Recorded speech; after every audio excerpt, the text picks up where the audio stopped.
Maayong buntag, biliran. Og ania na usab kita sa atong programang Hinisgutay.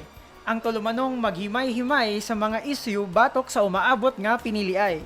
og maghatod sa kamatuuran gikan sa mga eksperto dinhi sa atong probinsya sa biliran.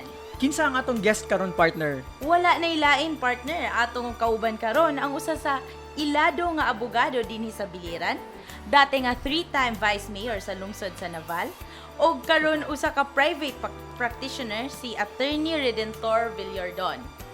Okay, maayong buntag attorney. Maayong buntag attorney. Mayong buntag sa DJ o Ayla. Mayong buntag sa tanan nga naminaw karon buntag ka nato. Okay, attorney, before ta magsugod attorney, mag-recap sang ta kung unsa ang ato ang nahisgutan, no? Sa dati nato nga episode, Ayla, okay? Pwede ra ba? So, ang atong naistoryahan, mga taga-paminaw karon is that dili ta mo to og fake news. Dapat mo basa ta og mga reputable news sources sama sa GMA, Philippine Daily Inquirer, Rappler, kay naa sila accountability partner, 'di ba? Sakto. Pwede ra nato sila mahabol unlike sa mga fake news spreader nga nagtago sa mga fake accounts. Kana wata ka ilakin say nag-post, 'di ba? And ato po nahisgutan ng frontrunner sa survey na si BBM, si Bongbong Marcos. Nakatabang siya sa paghimo sa Biliran Bridge partner, tama, 'di ba? But looking back partner, nahimo tang probinsya May of 1992 sa time ni Cory Aquino. Ug wala pagod nilambo ang biliran kaniari sa panahon ni Marcos, lisod ang mga dalan ug daghan pa nga nastorya ni attorney last time. Ug sa dihang nastorya pod nato ang ill-gotten wealth sa pamilya ni Marcos nga supported by Supreme Court decisions. Dili siya criminal case, so dili siya makapakulong, and patay naman si Marcos kisa pa maikulong partner, 'di ba? So sa imuhang ika-share karon partner. So sa kato siguro nga discussion sa ill-gotten wealth, ganahan ko makasabot unsa pa day ang laing background sa ubang miyembro sa pamilya Marcos. Attorney? Kung mag-istorya kag pamilyang Marcos, human sa katukang presidente Ferdinand Marcos Sr., ang sunod yung masuod sa una-una sa mga tao, ang iyang wife, ang iyang asawa si Imelda Marcos. Dili po to siya libre sa mga kaso gihapon sa ill-gotten wealth. Gani, kung ang sa husband kang Ferdinand Marcos ang presidente, dili gyud conviction sa criminal case ang iya, kundi finding sila nga ang iyang kwarta ill-gotten sa ato pa dili minaayo nga kakuha. Kung sa ato kang klarohon pa gyud kinawat nga kwarta, ang kang Imelda mas grabe kay convicted yun na siya og graft and corruption cases, violation sa Anti-Graft and Corrupt Practices Act nato. Sa ato pa nanagyod siya criminal liability. May nalang ganitong presidente kay why criminal liability, si Imelda mismo na convicted na siya og 7 counts of violations of the Anti-Graft and Corrupt Practices Act. Conviction dito sa Sandigan Bayan nga kada usa sa 7 counts ang penalty 6 to 11 years. Kabaw mo pilay total amount nga na-involve ang nakurap niya nga maura gihapon nga pagi sa kang President Marcos iya gihapon gi padala ngadto sa mga foundations, mga dami corporations nila. Ang na-involve ani nga amount sa 7 graft and corruption cases ni Imelda, $200 million. Mo na ang iyang conviction sa Sandigan Bayan na. Maingon ta ngano wa man mapriso. Kana Iya attorney. mang giapilar sa Supreme Court. Okay. O nya, kay na-convicted naman ka, di day pwede prison. Dili, kay kani nga mga kaso sa atong violation sa anti-graft law, bailable man ni sila. Bailable. Mo ni gingon Okay. bailable ni. Ang dili bailable ka mga murder, section 5 sa drugs o rape. Kining mga graft cases, suma pa sa atong balaod, pwede na siya mapiyansahan. So, unsa may status ni Imelda karon? On bail na siya. Piyansado na siya, pero na ay pending appeal niya, petition for review sa Supreme Court sa iyang 7 convictions sa graft cases convicted by the Sandigan Bayan. Akong balikon, ang amount nga na-involve ana is $200 million. Diin man na niya kuha kay kung moingon kay kag violation sa Anti-Graft and Corrupt Practices Act, as a public official na gyud na nga nanlabot na gyud kag public funds. Si Imelda Magod sa time gyapon ni Marcos tanawaran ng ilang kahangol sa power.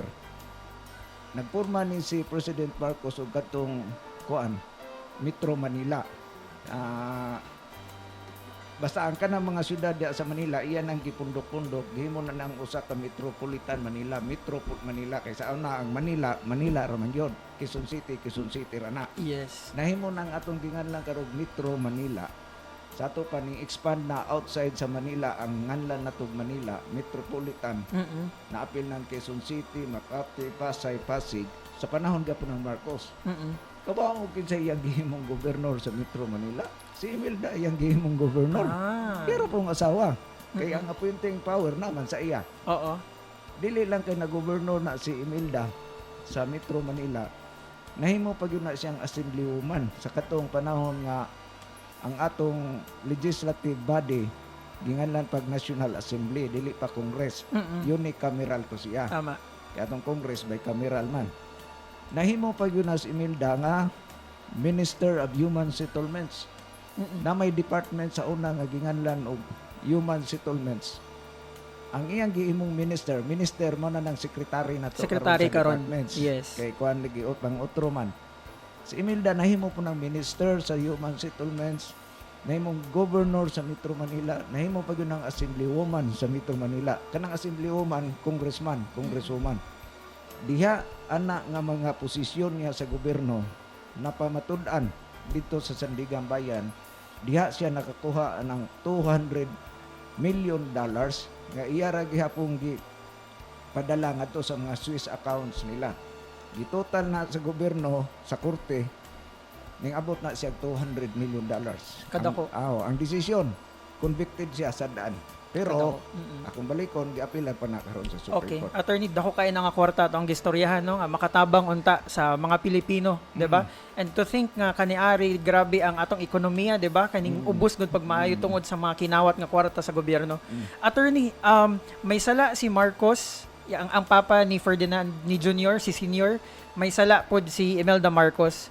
Ingon sa mga katawhan karon, ang sala sa ginikanan dili siya sala sa anak.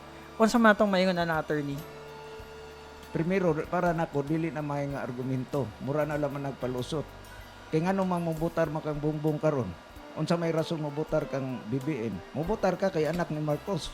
Sa to pa, mo yung makag maayos Marcos mo nang ang anak maayo. Ang maayo imong ipasa sa anak, ang daotan di na imong ipasa sa anak. Dili naman na logical nga. Dili naman na may nga rason. Ikaduha, ang anak si Marcos mo yung administrator sa Marcos Estate. Ang iyang gibuhat karon gawas nga siya mo'y nakapahimulos sa mga kinawat nga kwarta sa iyang ginikanan, mao gani na iyang gifinance sa iyang pagdagang karong presidente, mao bitang dato gyapon natong pagtan-aw sa mga Marcos, siya man mo'y nagproteksyon anak nga kinawat nga kwarta. Sa ato pa dili na siya maayo, dili na siya maayo nga kandidato. Dili na siya maayo nga kandidato kay ang kinawat nga kwarta sa iyang ginikanan iya manggitaguan imbis isurrender niya unta sa gobyerno isip pakita og good faith nga maayo siya nga tawo nag-usab siya para matuo ta nga dili siya pareho sa iyang ginikanan kay dili man ka nato ipasa sa anak kay sa ato pa ang pasabot man gud mo ana ang anak dili pareho sa ginikanan ug maot ang ginikanan ayaw ing nga maot ang anak maot gyapon ang anak kay iya man ang gitaguan ang kwartahan. Tama. Okay. Kanang atong nabasahan na sa newspaper nga 203 billion nga estate tax nga wa bayre. Sa tinud-an ay dili na 203 billion, nagsugod na og 23 billion. Pero tungod kay wa nila bayre, sugod atong 1999 nga nahimo ng final ning burot na nahimo na ng 203 billion. Nganong dili man siya maayo? Siya may administrator. Siya mo ning file og petition sa Supreme Court para pugnan na siyang 223 billion nga estate tax. Unsa may ikasulti nimo anak? Moingon lagi hapon kag ayog ipasa sa anak ang mga daot nga ang mga daotan nga binuhatan sa ginikanan. Ipasa gyud na nimo kay siya mo yung nagsigig proteksyon. Sige siya nagsigig tago. Siya pag yung nakapahimuho sa anak. Sunod. Ibutang na to ilayo na to siya sa kanang estate tax iyang ginikanan. Kanang conviction niya sa tax evasion. Siya na mismo ha sa income tax niya. Wa pud siya bayad sa iyang income tax. Sa ato pa moingon kag Ayaw na siya i-appeal ayaw na siya dahig, idamay sa siya maginikan. Siya gani, og imo po siyang tanawon, na siya conviction sa tax evasion. Sa unsam nang kasuha.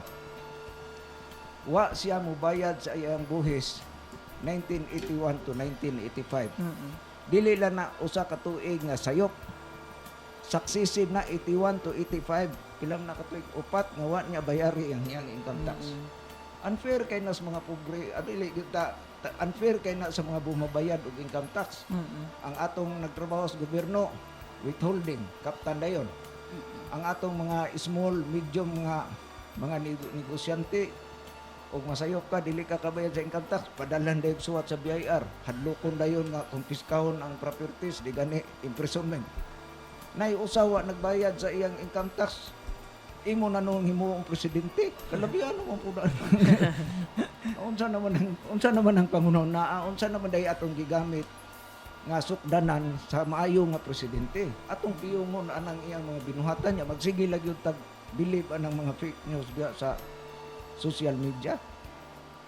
Grabe po ang iyang pag-ignora sa iyang responsibilidad po bilang usa ka citizen po no sa usa ka country. Nga kasabot man po ta nga tax is the bloodline of the government. So kinahanglan dapat po magbayad ta diani. So ako pong pangutana karon kay sa mga rally ni Bongbong, usa sa iyahang mga ginasulti is unity. Unity, pagkakaisa daw ang tubag sa tanang problema. Unsa po inyong maingon ani, attorney? Para nako ang kandidato nga magsigig singgit og unity dili na may nga kandidato. Nana siya gingana natog dictatorial tendencies. Unsa may pasabot nimo og unity? Ayaw mo pagsupak? Unsa may imong pasabot og unity? Mag-usa tatanan. Mag-usa tatanan niya asa man ta niya dalhon. Ngadto sa kadautan ug dalhon na dayta niya sa kadautan. Ngadto dalhon na ta niya sa grabe nga graft and corruption. Grabe na nga kapobre sa atong mga tao. Unity lang gihapon ta mo uban na gyud gihapon ta siya. Gani in a democratic society kay ang ato demokrasya maning ato dili na healthy, dili na himsog sa usa ka katilingban nga ang tanang tao united og panghunahuna dili na maayo maayo nang nay opposition ngano man diha sa baylo-baylo sa una-una sa administration ug sa opposition sa usa ka partido ug usa ka partido sa usa ka tawo ug sa laing tawo diha nimo masara makuha ang unsay maayo sa ato pa healthy na siya. Ayaw pag-ingog unity, ang pasabot ni mong unity ana nga muuban tanan sa iya bisag dili na maayo atong dalon. Daghan ta mga daot ana kay makita man nimo sa iyang track record. Ayun. Attorney, sakto ka no. Medyo delikado gud na ang tagline nga unity.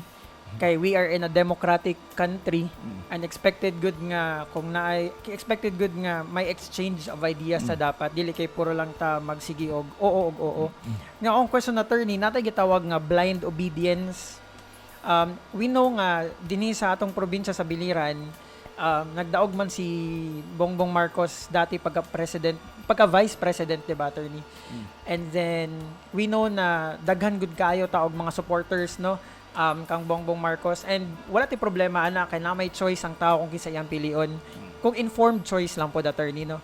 Ang question namo, attorney, is that unsay mong mastorya ana, unsay mong ma-advise sa mga botante sa Biliran nga kana bitawng i-close na nila ang ilahang desisyon nga mao na gud ni sa, and even if mao na ni ang mga news gikan sa reputable sources, mao ni ang mga Supreme Court decisions, magsige lang gyapon sila gingan nga respect my opinion, mo na gud ni ang akong butaran, ang blind obedience ang among problema ani, attorney.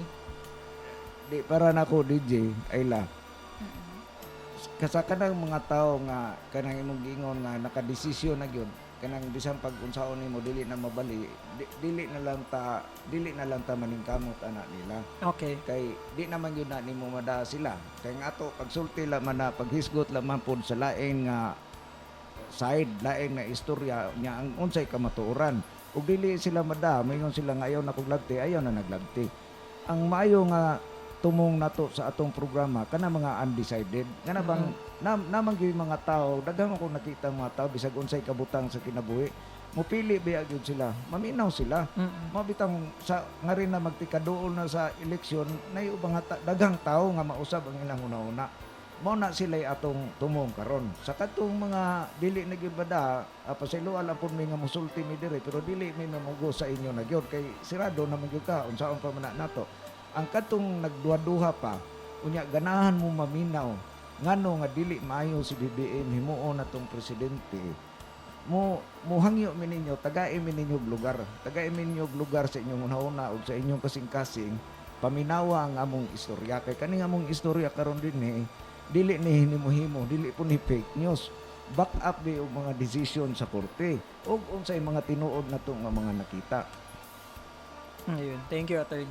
So, ato siguro pong istoryahan, ngano pong importante mo apil sa mga diskusyon batok sa eleksyon po. Sa atong primero kay democratic country man ta. Unya ang atong kanang right of suffrage kanang pagbutar unya pagpili tungod man na sa atong democratic society sa demokrasy ug sa nga naa sa atong konstitusyon natay katungod pagpili kinsay atong mga angayan nga mamunuan sa atong katilingban sa atong nasod. Unsaon nato pagpili sa maayo nga leader kung walay diskusyon nga mahitabo gayon ani. Kung walay inistoryahay nga mahitabo ngayon ani. Sa ato pa importante gyud ni nga doon na gyud hinisgutay nato para makita nato kung unsa gyud maayo para ang mga tawo na mapilian kay mao gani naginganlan natog election sa Binisaya pinili ay unsa man day pinili ay diretso na day tadayon usa ra ka kandidato na mag-eleksyon na lang tadayon pag humag-filing sa candidacy para wan na lang tay pinili ay pero ni ata ani karon nga stage ni ata karon nga panahon sa eleksyon kini ginganlag campaign period tungod kay kitang tanan naay tingog kitagaan tag tingog sa atong konstitusyon sa atong mga balaod paghatag sa atong tingog pagtampo sa unsay atong ikasulti bahin sa mga issues karon nga eleksyon kay importante ni ngano man importante kay nga atong mga piliunon labi na ang presidente mo'y magdumala sa atong nasod unsa man day na magdumala mo'y magdumala sa mga proyekto sa kwarta unsay buhaton sa mga kalamidad dako kay powers ang presidente mura ganig maingon nimo nga katunga sa atong kinabuhi na sa atong gobyerno nakasalalay sa atong presidente sa atong mga panlihok-lihok mo na ingon na siya ka importante. Ayun. Actually, tama na siya, partner, no? Ang amo alam ko ani attorney kay most sa mga higala nato nga namati karon is that moingon nga ngadto lang mi kang BBM kay di man sa mandaot. Kung mamati ko siyang speech, although mo admit man sad sila nga puro lang talaga unity, di ba, partner? Oo, pero okay ra na, partner ko, no, kay basta wa mang daot. Mao na ang dapat ko nung quality sa usa ka president nga dapat natong i-vote. Ang siguro duha ang pangutana ani attorney, nabay mga pandaot nga nahitabo og ikaduha, sakto ba na siya nga standard nga gamito nato pagpili sa usa ka leader ani nga nasod? Ang maayo tingali ana DJ Ayla magsugod ta og unsay pasabot natong pandaot. Kana lang ba tungod kay naghisgot kag unsay dili maayo nga qualification anang kandidato, naghisgot kag unsay iyang mga kaso ug ang kaliwat niya sa iyang mga ginikanan, pandaot na baday na panalita day yung mga atong gibasihan sa atong mga istorya, mga tinuod nga nanghitabo dili mo na pandaot. Ang pandaot kanang magmugna kag istorya, maghimo-himo kag istorya, malicious ba ang imong tuyo pagguba ra gyud anang tawhana pero wa kay gipasikaran nga kamatuoran. Pero kung pananglitan gani ang imong mga istorya, maigo man ang usa ka kandidato o dili, gipasikad og unsay mga tinuod, para nako dili mo na pandaot. Diskusyon na og unsay maayo. Ngano man magdiskusyon man ta? Kay eleksyon lagi karon, campaign period karon. Karon sa pa man day ta mag-istorya, iguma na day eleksyon. Dili na siya pandaot. Di kining ato para nako dili ni siya pandaot. Ngano man ako na pong balikon. Namang gud tay gibasihan, naman sila mga track record. Unya kitang mga magbubuot nga lungsuranon, kinahanglan gyud ta mo pili, kinahanglan tang maminaw. Ang ako maganing sanglitanan ana DJ Ayla, kana bang ikaw ginikanan kano? Ang imong anak na dalhunon nga pamanhunon niya. Unya moingon ang imong anak, tay, nay, naglibog og ako baning sugto ni siya. kay gusto siya magpakasal sa ako. Gusto ko kamo may mo desisyon. Mm-mm. Ikaw ginikanan. Di day ka mangutana unsay background anak. Dili day ka mangutana unsa na siyang klasihang pagkatao. Kung pananglitan sa imong pag-imbestigar, imong nadiskubrian nga ang amahan na dunay record sa dunay kaso convicted, ang inahan dunay record, kana po siya dunay record nga na-convicted po na siya sa korte. Imong ingnon imong anak sige day pakasili na day. Dili gyud ka. Kaya kita may mag-decide karon, natural man na, normal man na sa tao nga mopili. Dili man na pakadaot pod kung naay mga istoryahan nga mga issues, basta lang para nako dili fake news, dili kay pataka lag istorya nga bisag unsa lang nya way gipasikaran nga istorya. Okay. So sakto no, dili pandaot basta tinuod og may basihan ang ipangsulti. Mo to partner 'di ba nga last time nag-discuss ta unsa ang fake news unsa ang dili. Oo. Dili fake news tungod kay ang ato ang ginistoryahan karon gikan sa mga reputable sources, credible sources, na ating mga Supreme Court decisions, 'di ba? 'Di ba? Mo bitong daghang mga attorney napansin mo na partner nga mo comment good about ani no. Oo, kay kini nga mga ahensya na sila'y accountability man pa si Attorney Villardon. So, usapod sa gisulti ni Attorney Villardon na dapat busisihon nato ang ilang track record. So, kining track record po, usa sa mga ginasulti sa usa ka supporter sad sa ni usa sa mga frontrunner si Lenny Robredo nga maupay ang iyahang track record. Pero usasad sa issue kay ang iyaha kunong gender. Issue po ba ang gender sa pagiging usa ka leader, attorney? Kung ang imong pasabot nga issue ang gender nga dili maayo ang atong presidente babae, mao ba na? Yes, attorney. Si GMA babae man to. Oo. Unsa man day naa sa babae nga dili maayong presidente? Unsa man? Ang sako mo na mingon sila kanang mga sobra ra ka macho nga mga lalaki nga dili maayo ang babae kay luyang, mahuyang. Si GMA imo day itong mga tawag nga weak nga leader. Strong man to nga leader si GMA. Wa ko'y kudita na hitabo sa iyang panahon. Ikaduha, dili man lang sa Pilipinas nagpresidente tag babae. Gani nay katong bag-o pa ang COVID pandemic, nay news item sa CNN ang mga successful nga mga countries, ang mga malampuson nga mga nasod nga ningbatok sa pandemic sa COVID. Kadaghanan sa ilang mga babae ang ilang prime minister. Germany si Andrea Merkel. Ang katong sa New Zealand, katong sa Finland, mga babae sa Finland gani mga 34 years old, Finland o Sweden. Mga babae man na sila. Katong sa UK si Margaret Thatcher. Babae maputo sila. Si Hillary Clinton hapit presidente sa Amerika, napindi lang ni Trump. Babae maputo siya. So dili na maayo para nako dili po na kuan mura man nag sexist nga sinultian ba kanang pagdaog-daog naman po na sa mga babae nga kasulti. Babae o lalaki kapable na nga maghimo natong presidente. Gani akong balikon, dili man yung first time nga magpili tag presidente nga babae si GMA o si Cory, mga babae man to. Lagi sakto Dili pattern. isyo ang gender. Dili good issue ang gender partner. Oo, women empowerment, 'di ba? Yes. Ayun. So, True. kanya sa attorney no, dagan tag mga higala sad nga moingon nga bisag kinsa na lang na ang atong i-vote, kurakot mangyapon na silang tanan. Munang kana nga mentality na attorney, mo na rason nga nung dili sila mo participate sa karon nga umaabot nga eleksyon. Worst case, di sila mo vote. So, unsa man atong mastorya or matambag sa ilaha attorney kanang mga hopeless bitaw nga bisag kinsa pa na sila, mabongbong Marcos man or Lenny or kinsa man maisko, mga kurakot ra gyapon na sila. Para na to dili ta ang ngayon mawad-an o paglaom o pagsalig sa atong bisig ka tawo. Hope springs eternal in the human heart. Dili gyud ta mawad-an ana nga paglaom. Dili po kumutuo nga kana sila tanang na presidente corrupt. Kang Pinoy wa may isyu nga korupsyon. Bisan katukang President Ramos wa man, bisan kang Cory wa man gyapon ito isyu. Pero sa ako nang gingong kag natong una natong program, wala pa yun na masulbad kay 21 lagi to katuig tong korupsyon ni Marcos nya nasundal pa ni Irap, nasundal pa ni GMA. Kinahanglan tag continuous tarong ang mga presidente. Dili man na tinuod nga ang tanang tao sa gobyerno korap, di man kumutuo ana na maging mga tarong. Magsugod tag pili sa tarong ang mga tao sa gobyerno. Asa man dito pinakaigbaw sa presidente nato.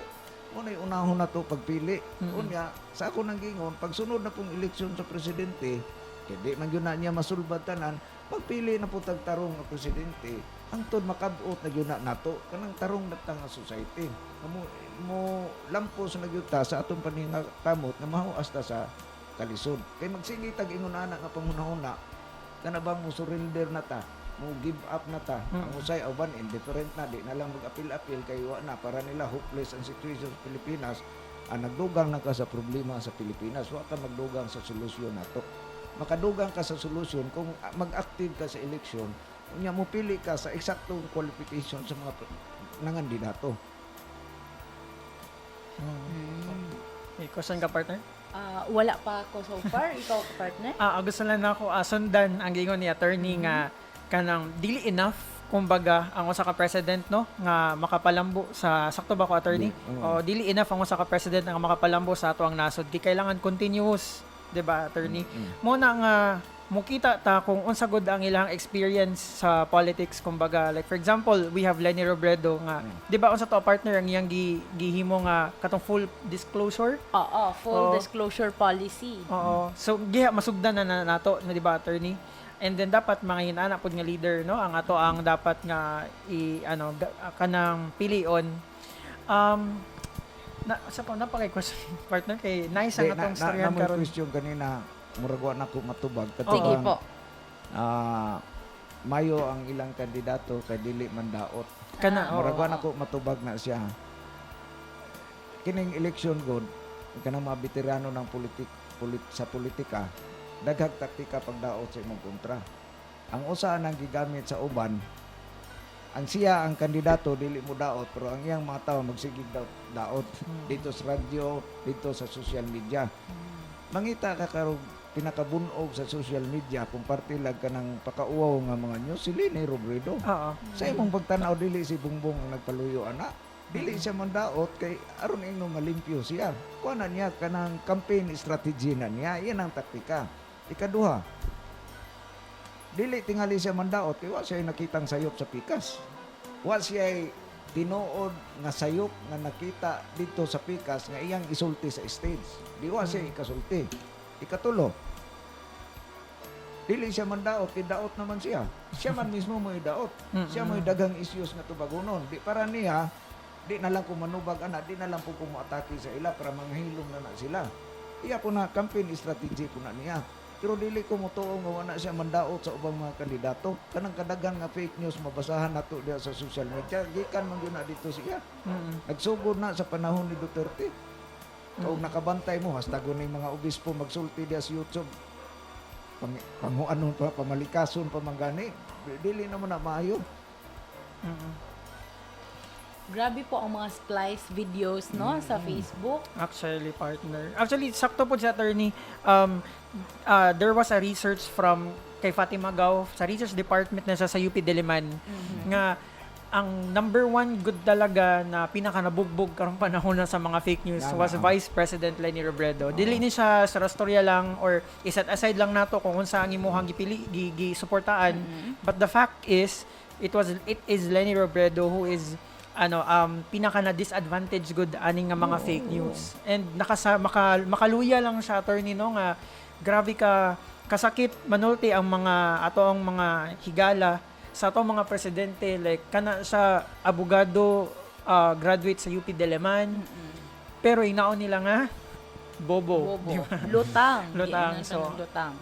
Siguro i-check lang nato kung kagalingon nila wa ko kasabot anang lutang. Unsa lutang lutaw?